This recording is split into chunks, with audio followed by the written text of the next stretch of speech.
My daughter Mila ran through the front door after school last spring, dropping to her knees to hug our golden retriever Max. Mom, Mr. Garrett said Max only sees in black and white, she said, scratching his ears. He said all dogs do. We have to get him more black and white toys so we can see them. My chest tight. I'm a licensed veterinary technician with 12 years of experience, and I spend every day working with veterinary ophthalmologists.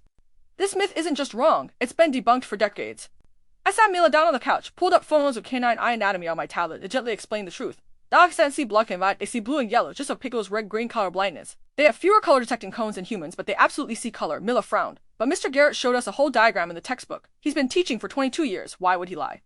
The next morning, I sent Mr. Garrett an email. The school was hosting a Vet Week career presentation that afternoon, and I asked if I could do a 15-minute talk about animal vision for his class. He wrote back immediately thrilled. I grabbed my veterinary ophthalmology textbook, printouts of the American Veterinary Medical Association's official canine vision guidelines, and a copy of the Texas State Science Standard on my way to the school. When I walked in, Mr. Garrett introduced me as Mila's mom, a real vet tech who works with dogs every day. 28 kids stared up at me wide-eyed. I heard you guys learned that dogs only see in black and white, I opened. The whole class nodded, enthusiastic. Mr. Garrett beamed from the back of the room. I pulled up a side-by-side of a human eye and a dog eye first. Here's the thing. Dogs have color-detecting cones in their eyes just like we do. They just don't have the ones that pick up red and green. I showed them photos of what a park looks like to a human versus a dog. Bright blue sky, yellow grass, gray trees. I pulled up the AVMA guidelines, which explicitly list this black and white myth as a common misconception to correct. I even showed them a video of a dog picking between blue and yellow toys to get a treat. No black and white required.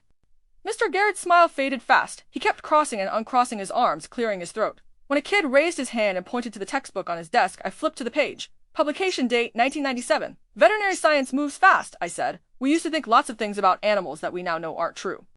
Mr. Garrett cut me off, voice tight. Thank you so much for that, Ms. Ruiz, but we need to move on to our reading lesson. I packed up, but not before Mila raised her hand and asked, So our textbook is wrong? The class erupted in whispers. Mr. Garrett's face turned bright red. That night, Mila came home in tears. Mr. Garrett had given a pop quiz that afternoon with a question, What colors do dogs see? Mila wrote blue and yellow and got marked wrong. She got a D on the quiz just for that answer. I requested a meeting with Principal Reyes the next day, bringing the AVMA guidelines, veterinary textbook pages, state science standards, Mila's quiz, and the 1997 textbook. Principal Reyes listened, then called Mr. Garrett in. When confronted, he huffed, This is how I've taught this unit for 20 years. It's simpler for the kids to understand. I snapped, Simpler doesn't mean right. My daughter is crying because she's scared to write down the truth in your class. You're punishing her for asking questions, and that's the opposite of what a teacher should do. 2 weeks later, the school replaced all their outdated elementary science textbooks. Mr. Garrett was required to attend 10 hours of professional development on current life science standards. On Mila's next report card, Mr. Garrett wrote, Excellent critical thinking skills, but at the parent-teacher conference, he wouldn't meet my eye. When I signed up to help with the school's animal science fair, my name was crossed off the volunteer list. Now, every time Mila learns a new animal fact at school, she turns to me and says, Mom, is this actually true, or is this just a Mr. Garrett truth?